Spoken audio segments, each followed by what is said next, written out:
C Joseph Vijay எனும் நான்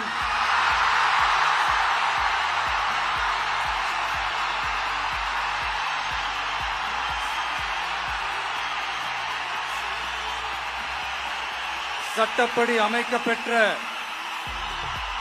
இந்திய அரசியல் அமைப்பின்பால் உண்மையான நம்பிக்கையும் மாறா பற்றும் கொண்டிருப்பேன் என்றும் இந்திய நாட்டின் ஒப்பில்லாத முழு முதல் ஆட்சியையும் ஒருமையையும் நிலை நிறுத்துவேன் என்றும் தமிழ்நாட்டு அரசின் முதலமைச்சராக உண்மையாகவும் உளச்சான்றின்படியும்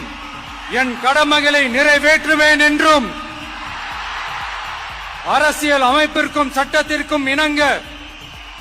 அச்சமும் ஒருதலை சார்பும் இன்றி விருப்பு வெறுப்பை விலக்கி பலதரப்பட்ட மக்கள் அனைவருக்கும்